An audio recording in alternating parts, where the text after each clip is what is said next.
Mark, this previous episode was a heavy one. Oh, yeah.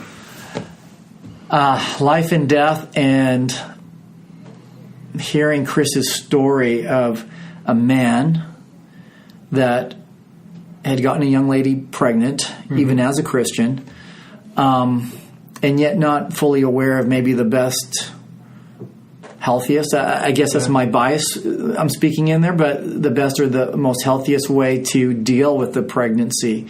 And they took the world's ethos or message at the time, well, it's about you, so eliminate the issue and carry on with your life, no big deal. But only to come about 20 years later, and it is a big deal in his own heart. Yeah, and heart for excellence is what we talk about, right? Yeah, it's yet another story of men stuffing emotions down. You can do it for so long, but eventually it doesn't matter. It's always going to doesn't matter what it is, whether it's abortion, whatever it is. It's going to surface to the level, and the question is, what do you do with that? And it's hard to keep pursuing excellence when our heart, somewhere in the crevices of it, there's a lingering guilt, shame, or secret. It's hard to really pursue freely the excellence that God has called us to. Chris, I'm going to hand it off to you at this point. And if you can pick up your story where you left off last episode of you're recognizing what you were recognizing in your wife, this guilt, this heavy stuff constantly. Can you pick it up from there, man? Well, I recognize that there was a guilt factor that was constant. Now, in my case, and everybody's case is different, it was a constant nagging, and it was nothing but a God thing. That shortly thereafter, I was asked to help support a CareNet group. And I didn't know what CareNet was or what they did, so I looked into them, and they that's help. CareNet. Yeah, because I thought she meant clarinet as an instrument. It's like, okay, sit around playing clarinet. I've got to ask you a hard question there, because I want to challenge, and it's not for the sake. I'm with you, but I want to hear us to understand some things, because we could hear what you just said two different ways, like it was a God thing. Some people might say, well, how, if a loving God cares about you, why would he bring up a guilt feeling? Like, that sounds insensitive. But why would you say it was a God thing to actually have to confront some heavy stuff in your heart? Because God ultimately offered me a path of reconciliation and freedom from the guilt and shame that I was feeling. So even though you'd stuffed it for those 17 plus years, it was, what you're saying really is that it was really still there. Yeah, absolutely. Okay, fair enough. Yeah, I mean, guys are great at stuffing stuff. Yeah. And, it's you stuff it down there, it doesn't mean it goes away. It's there. So I recognize it was there. And when I say God thing, it was his timing and his gift that I was able to help support this CareNet group. And I thought in my own mind, well, this is the way I can help, justify that, or it was a way to address the guilt that I was feeling and help others and all the good things. So it works. In other words, if I do some good things, maybe I can make atonement for my past sins. That's exactly right. Okay. That I was thinking that was an atonement avenue. And then I ended up in the Woodlands, and a friend of ours, I had since divorced and remarried, and a friend of ours was actually involved in a CareNet group and was familiar with PACN. And I thought, well, I'll just pick up where I left off and help these guys. So I came in. Okay, so for timing, you did go through a divorce? Yes. With the mother of the aborted child. And the 3 children you have now, is it with that lady or with the lady that I divorced? Okay, and it was the same lady that you saw the regret and remorse in. Yes. Okay, I just wanted to clarify. Yes, thank you. And that's good. I guess maybe just a follow-up. So do you think that abortion played into it, or is that a separate thing? Absolutely. Yeah. Absolutely. I think it was a huge factor. That's a great question. Can you expound on that a little bit? Well, unresolved guilt. It's a heavy one. Is always present, and it does affect your day-to-day, how you go about your day and how you relate to other people. This unresolved guilt. Some people actually call it anger, unresolved anger. Yeah, and sure. It does affect your day-to-day, how you relate to everybody around you day-to-day, something that you have a past regret and even anger about. And we all know people who are kind of walking around angry. Yeah. They're angry about something, not you. Yeah. But you just happen to be in the way and you get beat up. Something we talk about, Mark, is when guys come on this podcast, what we've observed is the ones that can talk about their own messy story freely, it's pretty powerful when you hear men owning their stuff. Yeah. Because as men, we want to blame Eve. Yeah. Right? We want to look strong. Well, of course. And it wasn't me. It's so powerful and redemptive when I go, I screwed up my mirror. Like, this is my story. And you should, if you want to hear more about me, I've got, my story. He's got his story. Selfishness, me, I, like you mentioned earlier, man, it's caused a lot of pain and loss in our lives. And yet somehow God steps in and he gives us that redemptive grace that's for me. Not for everybody else, but for me. And that's when it really becomes powerful. So I just had to clarify that because of time framing. So go ahead and pick it up. So the marriage ends in divorce. How long after the divorce, how long after the abortion was the divorce? 27 years. 27. How old was your eldest child at that point? At the time of the divorce? Yeah. She was 20. 20. Man, we can talk a lot more, but so we don't want to key in on divorce. Both Mark and I, unfortunately, know that story as well. So what's it looking like now? How are you getting out of this guilt and shame and this constant nagging? What was the game changer for you at this point? Well, getting involved with PACN. If you have abortion experience, you have to go through a study that addresses the post-abortive individual. Right. So I did. And what was impressive to me was being, the only guy at the time, the lady that led that group, when I contacted her, she figured out when it was convenient for me, and she met me when it was convenient for me. And it was a lengthy process, but she was there all the time, every time. It was clear to me that it was on her time. I was working an afternoon shift for an airline, so I had the mornings free. So that's when I was available, and that's when she set it up. And I thought I was really impressed with that. And were you still trying to atone at this point, or not? No, I finally gone through that. I'd gone through that. I really didn't have the forgiveness part settled. Okay. 100%. Oh, man, there's another tough topic, forgiveness. Okay, what are you referring to when you say forgiveness? For yourself or who? For me. Okay. Just for me. And through that study and through my own study, I finally got that I am forgiven. Yes. And that I can choose to be free of that guilt and shame because God has forgiven me and He remembers it no more. Wow. So I believe what He said. So, and the more I got into that, the more it made me want to share with other men. Yeah. Okay, so what did it feel like when you started realizing that unconditional love, that favor, that grace? What did it feel like? I want guys to identify with this stuff. It's an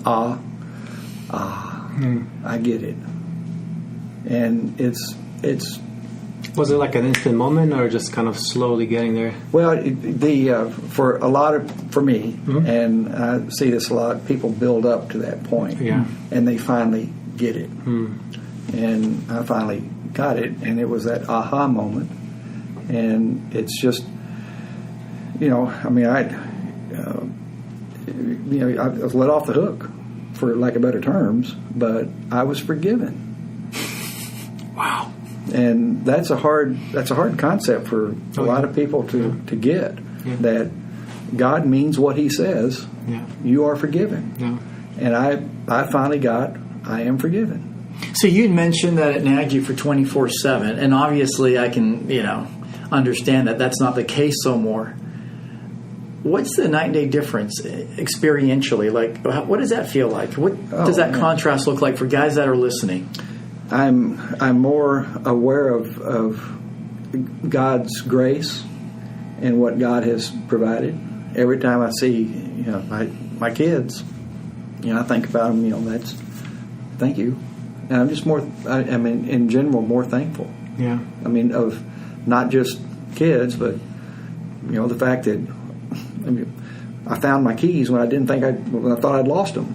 Thank you, Lord. So instead of yelling at everybody and blaming them, kicking the cat in the dog. I am guilty too. May or may not have happened to me before. So I'm just more mindful of God's provisions and what He has done in my entire life, and for those around me and my kids, and keeping them safe, and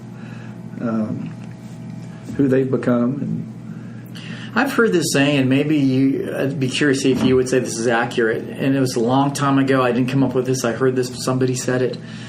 Is that the world so often teaches us or gives us medication to live with our issues. Yeah. Coping mechanisms or medication to live with what we've got. Band-Aids, yeah. And then Christ comes in and He takes what we've got. And there's such a big freeing difference. I don't have to live with this no more. I'm not taking something to medicate or a technique, psychological technique to cope with the things that I'm feeling. Christ comes in, frees us. It's gone. Yeah. It's not medicated. It's not some kind of self-help thinking. It's gone. Big difference of having and bringing Christ into the situation, understanding grace. With that, and my feelings won't be hurt if you go, that's the dumbest thing I've ever heard. Would that make sense to you? Absolutely. Absolutely. That's the way you describe it. The way I describe it is we've ended up at the same place. Yeah. And once we all get that we are really forgiven, we're all at the moment. And Chris, I was wondering that moment of forgiveness, when was that in time for your marriages? Was it between your marriages, during your second marriage? Oh, it was when I was still married to the mother. Yeah. Oh, yeah. And and then it's been a uphill journey in a good way. When I say uphill, that I'm learning more and more about the concept of forgiveness and the depth and the breadth of God's love for each of us, even when I can't find my keys and I'm cussing.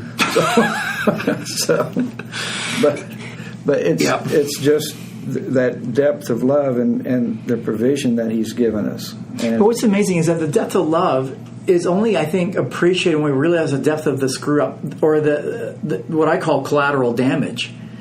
Like, I realize God's love for me, the more I realize how much I did hurt other people or I contributed to injuries. And His love rises to that and even more. Because the Bible says those who feel like they've been forgiven a little bit only love a little bit. And as God, out of His love and His grace shows me my shortcomings, my failures, my sins, and how I've hurt my daughters and even my ex-wife. Like, I take responsibility for my 20-year marriage that blew up. I have to own that. And there's a scar there. It's not infected anymore. But yet, there are times when I grow in my current marriage, in my last marriage, right? And I go, I have to deal with sometimes, what if I would have been this guy in that marriage?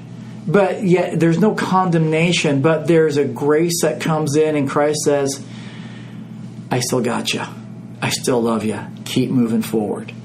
And I think that was powerful as we realized Christ's love in light of the realization of how much we've contributed to the brokenness in the world around us.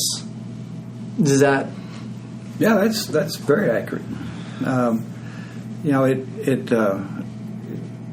realizing the depth of that forgiveness prompted me to share my story as free as I can to other men, and perhaps plant that Ecclesiastes 11:6 seed in them that they can get the same relief. For the guys that don't know Ecclesiastes 11:6, of which I am one, what is it? Is keep planting your seeds. You never know which one will grow. Perhaps they all will. I like that. Thank you. So, and the practicality of that in guy terms, you can tell them once and it doesn't stick. Tell them twice, maybe, tell them a third time. Fourth time they got to go touch the stove. But at some point, you're planting those seeds, and at some point they will make their choice to accept forgiveness and be forgiven, and set free. Yeah. And speaking of practicality, so for those of men who are listening to us and are connecting to your story, if they need help, what would be the best next step for them to do? Well, I would recommend. It did prompt me to write a book, and it is a book written by a man to a man, and in guy terms, and I would recommend that as a starting point. In the book, there's various readings that I recommend, daily readings and daily things that they can do to begin their journey of being free from this shame and guilt that they may feel with that because of that abortion. And we have a copy of it here, Chris, and we've got a few minutes, so I definitely want to plug this. Healing the Father. Read the title for me.